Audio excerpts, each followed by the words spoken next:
చర్చ ప్రారంభిద్దాం. ఎందుకంటే మనం చూస్తున్నాం 2-3 రోజులుగా ఏపీలోని పరిణామాలు. అదేవిధంగా నిన్నటికి నిన్న పుట్ట సుధాకర్ యాదవ్ ఇంట్లో కూడా ఐటీ సోదాలు నిర్వహించారు. ఆ తర్వాత కొద్దిసేపటి క్రితమే సీఎం రమేష్ నివాసంలో కూడా దాదాపు 300 మంది పోలీసులు అక్కడ సోదాలు నిర్వహించారు. మరి ఎందుకు సోదాలు నిర్వహించాల్సిన పరిస్థితి వచ్చింది అనేది కూడా తెలియాల్సింది. అయితే కక్షపూరితంగా చేశారని చెప్పేసి సీఎం రమేష్ చెప్తున్నారు. అసలు ఏపీలో ఏం జరుగుతుంది, దీనికి సంబంధించే చర్చ ప్రారంభిద్దాం. చర్చలో పాల్గొంటున్నారు వైఎస్ఆర్ కాంగ్రెస్ పార్టీ నుంచి నాగార్జున యాదవ్ గారు, ఇక మనకు విజయవాడలోని గొట్టిముక్కల రఘురామ్ గారు టీడీపీ నేత, ఇక విశాఖపట్నం నుంచి సురేంద్ర మోహన్ గారు బీజేపీ నుంచి మనకు లైవ్లో సిద్ధంగా ఉన్నారు. ఇక ఇటు టీఆర్ఎస్ నుంచి కూడా రవీందర్ గారు, ఇక కాంగ్రెస్ పార్టీ నుంచి కూడా కిరణ్ యాదవ్ గారు కూడా లైవ్లో ఉన్నారు. ముందుగా నాగార్జున యాదవ్ గారు మీరు చెప్పండి. మనం చూస్తున్నాం 2 రోజులుగా చూస్తే ఏపీలోని ఐటీ దాడులు జరగబోతున్నాయి అని కొద్ది రోజులుగా చంద్రబాబు నాయుడు చెప్తూ వస్తున్నారు. అంటే ఎన్నికలు సమీపిస్తున్నాం కొద్దీ ఎట్లాగైనా సరే టీడీపీ నేతలను భయభ్రాంతులకు గురి చేయాలనే ప్రయత్నం చేస్తుంది కేంద్రం. అదేవిధంగా జగన్ మాట వింటున్నారు బీజేపీ అని చెప్పేసి చెప్తున్నారు. అందులో భాగంగానే నిన్న మనం చూసాం పుట్ట సుధాకర్ యాదవ్ ఇంటిపైన ఐటీ సోదాలు. తాజాగా ఇప్పుడే సీఎం రమేష్ నివాసంలో కూడా దాదాపు 300 మంది పోలీసులు సోదాలు నిర్వహించారు సమాచారంతో. ఎట్లా వస్తుంది దీనికి సంబంధించి వైఎస్ఆర్ కాంగ్రెస్ పార్టీ? ఒకటండి, ఐటీ దాడులు అనేవి మామూలుగా వ్యాపారస్తుల మీద జరగడం అనేది సర్వసహజం.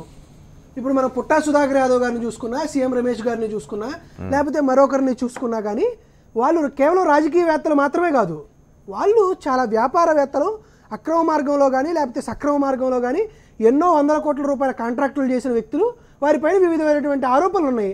దానిపైన ఐటీ దాడులు జరగడం అనేది పెద్ద ఇబ్బందికరమైన వార్త అన్నట్లు ప్రచురిస్తున్నారు. కాబట్టి ఒక విషయం చెప్తామండి, మనకు తెలిసి state list, central list, concurrent list అని 3 ఉంటుంది.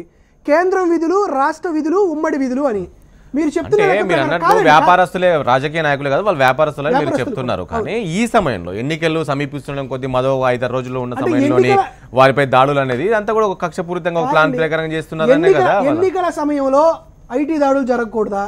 ఎన్నికల సమయంలో ఆరోపణలు చేయకూడదా? ఎన్నికల సమయంలో ఎవరు ఏ విధమైనటువంటి అక్రమ మార్గాలను ఇప్పుడే గుర్తొచ్చాయా అనేది ప్రశ్న. ఇప్పుడే కాదండి, కొంచెం టైం ఇస్తే కొంచెం చెప్పాలండి. 2016 సెప్టెంబర్ 27 టీడీపీ అప్పటి మా ఎమ్మెల్యే మోదుగుల పైన ఐటీ దాడులు జరిగినాయి. అప్పుడు మీరు బీజేపీలో భాగస్వాములే కదా. మరి ఇది ఎవరు కుట్ర చేసినట్టు? 2015 December 16 Narayanpet MLA, Telangana Narayanpet Telugu Desam party MLA S Rajender Reddy మీద జరిగింది. అప్పుడు కుమ్మక్కింది. 2016 సెప్టెంబర్ 23 రాయపాటి సాంబశివరావు మేనకోడలు విజయలక్ష్మి గారి ఇంటిపైన దాడులు జరిగినాయి. కాదు చెప్పాలండి, 2016 సెప్టెంబర్ 23 ఎమ్మెల్యే సత్యప్రభ నోట్ల రద్దు సమయంలో నందమూరి రఘురామ్ గారు ఇంట్లో కూడా సోదాలు జరిగినాయి. ఐటీ సోదాలు జరిగితే రాజకీయ కక్షపూరిత అంటే ఎన్నికలు ఎగ్జాంపుల్ చూపిస్తున్నారు కదా. మొన్న కర్ణాటక కావచ్చు, అంతకుముందు తమిళనాడు కావచ్చు, ఎన్నికలు జరుగుతున్న సమయంలో ఎన్నికలు సమీపిస్తున్న సమయం దాడులు. ప్లీజ్ రఘురామ్ గారు,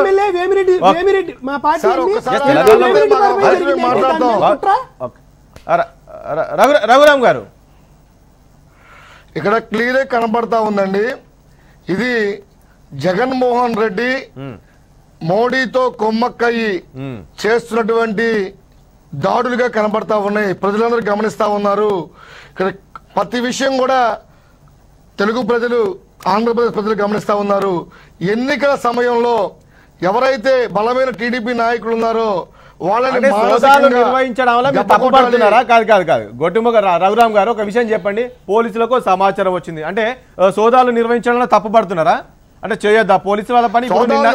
నిన్న సుధాకర్ యాదవ్ ఇంట్లో ఐటీ సోదాలు జరిగాయి. మీరు తప్పుపడుతున్నారా సోదాలు నిర్వహించడాన్ని? అంటే పర్టికులర్ గా సమయం వెతుకుతున్నారా? ఈ సమయంలో సోదాలు చేయాలని అడుగుతారా మీరు? ఎవరైతే నిజంగా ఇటువంటి ఐటీ ట్యాక్స్ కట్టకుండా ఉన్నటువంటి వారు ఉన్నారో వాళ్ళ మీద దాడులు చేయొచ్చు, తప్పులేదు.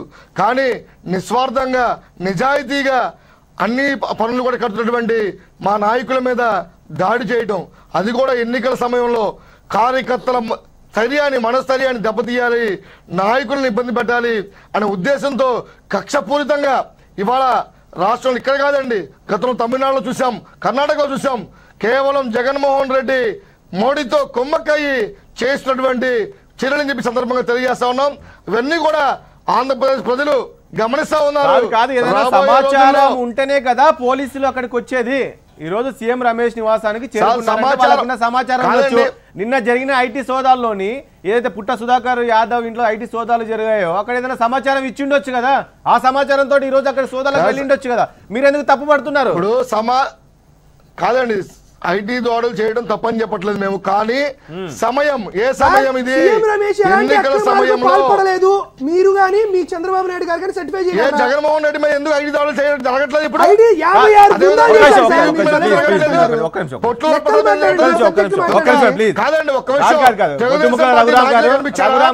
రఘురామ్ గారు ఇప్పుడు ఒక టీడీపీ పైనే జరగట్లేదు కదా. మొన్నటికి మొన్న ఎన్నికల్లో ఇటు తెలంగాణ విషయానికి వస్తే టీఆర్ఎస్ పార్టీకి చెందిన ఎంపీల పైన, సిట్టింగ్ ఎంపీ ఎవరైతే పొంగులేటి శ్రీనివాస్ రెడ్డి ఉన్నారో ఆయన ఇంటి పైన సోదాలు జరిగాయి. ఎందుకు వైఎస్ఆర్ కాంగ్రెస్ పార్టీకి చెందిన వేమిరెడ్డి గారి పైన అదే అంటే వీళ్ళు ఎవరు కూడా మాట్లాడారు. సోదాలకు సంబంధించి వాళ్ళు ఎవరు కూడా మాట్లాడలేదు. మీరే ఎందుకు అంత భయపడుతున్నారు, ఎందుకు మాట్లాడుతున్నారు అనే కదా ప్రశ్న. ఇప్పుడు పోలీసులు ఎప్పుడు రావాలనేది కూడా మీకు చెప్పి రావాలా? ఉన్న వాస్తవాలు ప్రజలకు తెలియజేయాలి, ఆంధ్రప్రదేశ్ ప్రజలకు తెలియజేయాలి అనే ఒకే ఉద్దేశంతో మాట్లాడుతూ ఉన్నాం మేము. ప్రతి విషయం కూడా ప్రజలు గమనిస్తా ఉన్నారు, క్లియర్ గా అర్థమవుతా ఉంది. వాళ్ళ ఆంధ్రప్రదేశ్ ప్రజలను ఎవరైతే ఇది చేస్తా ఉన్నారో నరేంద్ర మోడీనికి వీళ్ళ కేసుల కోసం, వీళ్ళ కేసుల మాఫీ కోసం వాళ్ళతో కొమ్మక్కయ్యి ఆంధ్రప్రదేశ్ లో తెలుగుదేశం పార్టీ ప్రపంచం ఇస్తా ఉంది. వీళ్ళని అడ్డుకోవాలి, వీళ్ళ కార్యకర్తల మనోధైర్యాన్ని దెబ్బతీయాలి అనే ఒకే ఒక ఉద్దేశంతో ఇవన్నీ చేస్తున్నట్టుగా తెలుగు ప్రజలందరూ గమనిస్తామని తెలియజేస్తా ఉన్నాం. నిన్నటికి నిన్న మురళీమోహన్ ఎవరైతే ఉన్నారో మురళీమోహన్ సంబంధించిన ఆయన కంపెనీ ఉద్యోగస్తుల దగ్గర కూడా దాదాపు 3 కోట్ల వరకు దొరికాయి నిన్న. ఇక్కడ లెక్కలు చూపిస్తారండి. లెక్కలు చూపించకపోతే ఏం చేయాలో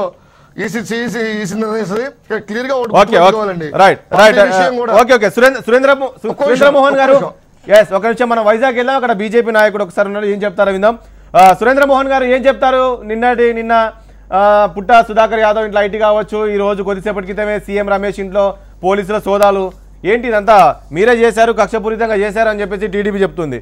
ఎన్నికలు సమీపిస్తుండటంతో ఏదో భయభ్రాంతులకు గురి చేయాలి, టీడీపీ నేతల్ని కట్టడి చేయాలి అనే విధంగా చేస్తున్నారని చెప్పేసి ఆరోపణలు చేస్తున్నారు. ముఖ్యంగా సార్ టీడీపీ నేతలకి ఫస్ట్ ఈ యొక్క వ్యవస్థ మీద విశ్వాసం లేనట్టు అనిపిస్తుంది. ఎందుకంటే వాళ్ళు కొంత అసహనంతో రగిలిపోతున్నటువంటి పరిస్థితి. ఎందుకంటే మనం చూస్తున్నాం ఎన్నికల ప్రచారంలో వాళ్ళు ఇస్తున్నటువంటి వాగ్దానాలు, వాళ్ళు భయపడుతున్నటువంటి భయాలు, రోజుకొక రకంగా వాళ్ళ యొక్క ఆలోచన విధానం మారుతున్నటువంటి విధానం లేనిపోని, అంటే 2014లో ఇచ్చిన హామీలన్నీ నెరవేర్చలేక మళ్ళా అవి కాకుండా ఇంకా అదనపు హామీల్ని ఏదంటే ఇంకా విచ్చలవిడిగా, అంటే అధికారమే పరామావధిగా చేస్తున్నటువంటి ఆలోచన. అయితే వీళ్ళకి సార్ చెప్తున్నా, వీళ్ళకి గుమ్మడికాయ దొంగ ఎవరంటే భుజాలు తడుపుకున్నట్టు. రఘురామ్ గారు ఒక నిమిషం ప్లీజ్ ఉండండి, మీ దగ్గరికి వస్తాను ప్లీజ్ మాట్లాడండి. గొట్టుముక్కలు రఘురామ్ గారు మీకు ఒక విషయం చెప్తున్నాను. ఇప్పుడు మన యొక్క సీఎం రమేష్ మీ నాయకుడి మీద ఐటీ దాడులు ఈ రోజు కొత్తగా జరగట్లేదు. ఒకటి ఎందుకోసం అంటే ఐటీ దాడి ఒకసారి చేసిన తర్వాత దాని యొక్క తర్వాత ఇన్ఫర్మేషన్ కోసం తర్వాత ఈ రోజు జరిగింది ఐటీ దాడులు కాదు, పోలీసులు సోదాలు చేశారు అక్కడ. ఎస్, రెండోది మీరు చెప్పినట్టు ప్రతి దాడికి కేంద్ర ప్రభుత్వం కారణం అని చెప్పుకునేటువంటి, అంటే గుమ్మడికాయ దొంగదాకా సామెత అన్నట్టు ఈ రోజు జరిగింది కడప జిల్లాలో వాళ్ళ యొక్క ఎస్పీ ఆదేశాల మేరకు అక్కడ పోలీసులు వెళ్ళారు. నిన్న పుట్ట సుధాకర్ ఐటీ దాడి గురించి మాట్లాడాం మేము.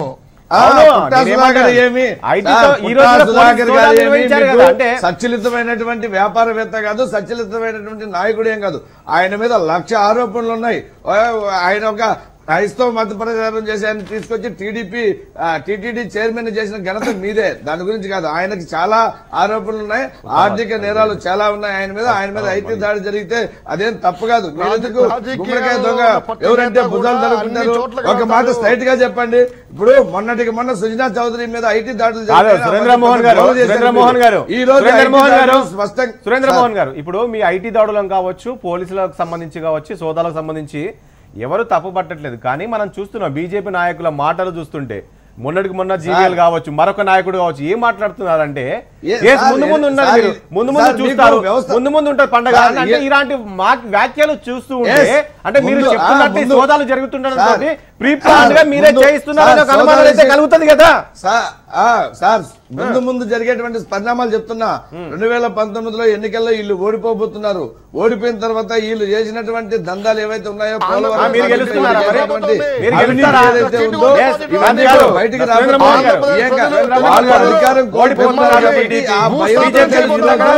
అందరి మీద నిందలు వేసుకుంటా పోతున్నారు. జగన్మోహన్ రెడ్డి మీద ఈడీ దాడి జరిగితే మీకు న్యాయం, మీ యొక్క సుజనా చౌదరి మీద ఈడీ దాడి జరిగితే అది అన్యాయం. ఏం మాట్లాడుతున్నారు అంటే సహనంతో మాట్లాడుతున్నారా అసహనంతో మాట్లాడుతున్నారా? ఒక మాట చెప్పండి. అంటే జగన్మోహన్ రెడ్డి చేస్తే వ్యభిచారం, మీరు చేస్తే జగన్మోహన్ రెడ్డి మీద కోర్టు విచారణ చేయమందండి. తర్వాత మాట్లాడదాం ప్లీజ్. జగన్మోహన్ రెడ్డి విషయం మనం చాలా సార్లు మాట్లాడాలి, ఇప్పుడు మళ్ళీ కొత్తగా సార్ తెలంగాణ సార్ ఒకటి గుర్తుపెట్టుకుని, ఎన్నికల కమిషన్ అనేది ఒకటి ఉంది. నీకు ఎన్నికల కమిషన్ మీద విశ్వాసం ఉందా? ఒకటి అడిగారు నిన్న జైబేరీ మోటార్స్ సంబంధించినటువంటి ఎంప్లాయీస్ 3 కోట్లతో దొరికారని. దీనికి సమాధానం చెప్పు. లెక్కలు అడుగుతారా? దీనికి సమాధానం చెప్పండి. పబ్లిక్ గా దొరికారు, దీనికి సమాధానం చెప్పండి. ఇదేమన్నా కేంద్ర ప్రభుత్వం ఎన్నికల కమిషన్ ఎన్నికల కమిషన్ వ్యవస్థ ఉంది. ఎన్నికల కమిషన్ చిన్న సంస్థ కాదు, కోట్ల రూపాయల టర్న్ ఓవర్ సంస్థ.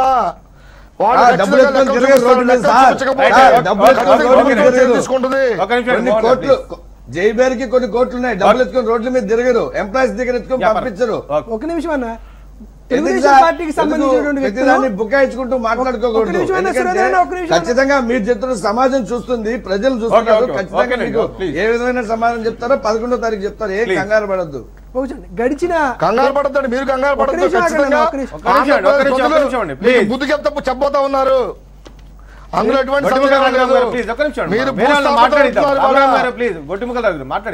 రఘురామన్ గారు, మీరు చర్చ జరపండి. మీరు రచ్చ చేసి గొడవ పడాలని చేస్తే ప్రజలు సాహిత్యంగా వినరు. స్పష్టంగానే మేము అడుగుతున్నాం. 2018 అక్టోబర్ 12వ తేదీన సీఎం రమేష్ గారి పైన ఒకసారి ఐటీ దాడులు జరిగినాయి. నేను ఈ రోజు నెంబర్లు చెప్తున్నాను సార్. రిజిస్టర్ ఆఫ్ కంపెనీ ROCకి వెళ్ళి మీరు చెక్ చేసిన కాదండి, ఇప్పుడు కాదండి, ఇప్పుడు 2013-14లో 55 కోట్ల రూపాయల కాదండి 55 కోట్ల రూపాయల లాభం అని చూపించారు. 2016-17లో 145% చూపించి దాదాపుగా 1,35,000 కోట్ల రూపాయల లాభం చూపించారు. కాదండి 2017-18 కాదండి 2017-18 ఇంతవరకు మరొక విషయం చెప్పండి. కాదండి సీఎం రమేష్ గడిచిన 2 ఏళ్ల పాటు ఐటీ దాఖలు చేయలేదు. దీన్ని తప్పని తర్వాత నిన్నటికి నిన్న పవన్ కళ్యాణ్ గారు ఇక్కడ సభ పెట్టారు. బీఎస్పీ జనసేన ఆధ్వర్యంలోని ఒకటి ఎల్బీ స్టేడియంలో నిన్న పవన్ కళ్యాణ్ సభ పెట్టారు. ఇప్పటికే చూసాం తెలంగాణ ఏపీలో పవన్ కళ్యాణ్ సభలు పెట్టినప్పుడు కూడా కేసీఆర్ చాలాసార్లు కేసీఆర్ పైన కామెంట్ చేశారు. నిన్నటి సభలో కూడా నిన్నటి సభలో కూడా మాట్లాడుతూ కేసీఆర్ గారు మీరు జగన్కు సపోర్ట్ చేయకండి, ఓకేనా, మీరు ఓకే మీరు ఏపీకి రిటర్న్ గిఫ్ట్ ఇస్తానంటే సరే చంద్రబాబు నాయుడు పైన ఏమైనా చేసుకోవచ్చు కావచ్చు, కానీ మీరు జగన్ విషయంలో మాత్రం మీరు ఏలు పెట్టకూడదు, జగన్ మద్దతు ఇవ్వద్దు అనే విధంగా మాట్లాడారు. దీనికి సంబంధించి వైఎస్ఆర్ కాంగ్రెస్ పార్టీ ఏం చెప్తుంది? ఒకటండి, పవన్ కళ్యాణ్ గారి గురించి ఎంత మాట్లాడుకుంటే జగన్ సమర్థించొద్దు. ఒకటండి, తెలంగాణ రాష్ట్ర సమితికి సంబంధించి కేటీఆర్ గారు చెప్పినా కేసీఆర్ గారు చెప్పినా వైఎస్ జగన్మోహన్ రెడ్డి గారికి మద్దతు ఇస్తా అని చెప్పట్లేదండి. వైఎస్ జగన్మోహన్ రెడ్డి గారు ఎలుగెత్తినటువంటి ప్రత్యేక హోదా డిమాండ్కి మద్దతు ఇస్తామని చెప్పారు. మరొకటి, ఇంత గొప్పగా మాట్లాడిన వ్యక్తికి ఒక్కసారి జూమ్ చేస్తే తెలుస్తుందని. జూమ్ చేయాలండి ఖచ్చితంగా. థర్డ్ ఫ్రంట్ నడిపించగల సమర్థుడు కేసీఆర్. మనస్ఫూర్తిగా జనసేన మద్దతు ఇస్తుంది ఫెడరల్ ఫ్రంట్కి. ఏపీ ఎంపీలు టీఆర్ఎస్ మద్దతు తీసుకోవాలి. జనసేన అధినేత పవన్ కళ్యాణ్ ఎప్పుడు చెప్పాడు? 2018 మార్చి 5వ తేదీ అని చెప్పారు. ఇదేంది సార్ అసలుకి? మరొకటి కాదండి, మీరు చెప్పాలి తృతీయ కూటమి రావాలి పవన్ కళ్యాణ్ కాదు. జూమ్ చేయాలండి, జూమ్ చేస్తే కానీ అర్థం అవదు. సో ఇలాంటి పరిస్థితులు ఉన్నప్పుడు ఇప్పుడు ఈ రోజు వచ్చి ఏం మాట్లాడతారండి? అక్కడికి వెళ్ళి తెలంగాణ ఏమన్నా పాకిస్తాన్ అని అడుగుతారు. మరి ఇక్కడికి వచ్చారు బాగానే ఉంది, మీ నాన్న కానీ మీ అన్నయ్య కానీ మీ తమ్ముళ్ళు కానీ మీ అన్నయ్యలు కానీ అందరూ ఇక్కడ బాగా సుఖంగానే ఉంటున్నారు. ఈ రోజు ఇక్కడికి వచ్చేమంటున్నారు తెలుసా అండి? ఒకవేళ నేనే తెలంగాణ ప్రాంతంలో పుట్టి ఉండుంటే ఆంధ్ర పాలకులని చొక్కాలు చించేలాగా కొట్టేవాడిని అన్నారు. మనం ఏం చెప్తామండి, ఉద్యమం అలా ఉంది కాబట్టి చెప్పాడు ఉద్యమం, తెలంగాణ ఉద్యమం ఎలా జరిగింది అనే దానిపైన. ఆంధ్రప్రదేశ్ అనే రాష్ట్రం ఇక్కడ వెనకబడిన ప్రాంతాలకు సంబంధించి కూడా నేను చూశాను కన్నీళ్లు పెట్టుకున్నాను అని కూడా మాట్లాడారు. ఒక్క తెలంగాణ ప్రాంతమే కాదు, ఉత్తరాంధ్రలో అయినా గానీ లేకపోతే రాయలసీమలో గానీ ఖచ్చితంగా ప్రజలు గానీ లేకపోతే ప్రాంతాలు గానీ వెనకబడి, మేమేమనట్లేదు. మనకి జూన్ 2వ తేదీన ఆంధ్రప్రదేశ్ రాష్ట్రం రెండుగా విడుదలైన తర్వాత, రెండుగా విభజన జరిగిన తర్వాత ఇరు రాష్ట్రాల మీద ఎలాంటి ఉద్రిక్త పరిస్థితులు లేవు. చంద్రబాబు నాయుడు గారు ఇక్కడికి వచ్చారు కాదండి, చంద్రబాబు నాయుడు గారు ఇక్కడికి వచ్చారు, కేసీఆర్ అక్కడికి వెళ్ళారు, ఒకరికొకరు తప్పట్లు వేసుకున్నారు, తందనాలు ఆడారు, డాన్సులు వేశారు, కేరింతలు కొట్టారు. ఆ రోజులు ఏంది, ఎన్నికల ముందు రెండు రాష్ట్రాల మధ్య వైషమ్యాలు ఉన్నట్టు మీరు ఎందుకు చెప్తున్నారు? కేసీఆర్ అంటున్నాడు కదా పదే పదే నేను రిటర్న్ గిఫ్ట్ ఇస్తాను. కక్షపూరితంగా చూసుకోండి కానీ మీరు ఏపీ ప్రజల్ని అన్యాయం చేయకండి పవన్ కళ్యాణ్ మాట్లాడారు. రైట్, ఒక బ్రేక్ తీసుకోండి. కేసీఆర్ గారు అక్కడికి వెళ్ళిన తర్వాత 52 రైట్, ఒక బ్రేక్ తీసుకున్నా, బ్రేక్ తర్వాత ఈ అంశానికి సంబంధించి మాట్లాడండి ప్లీజ్.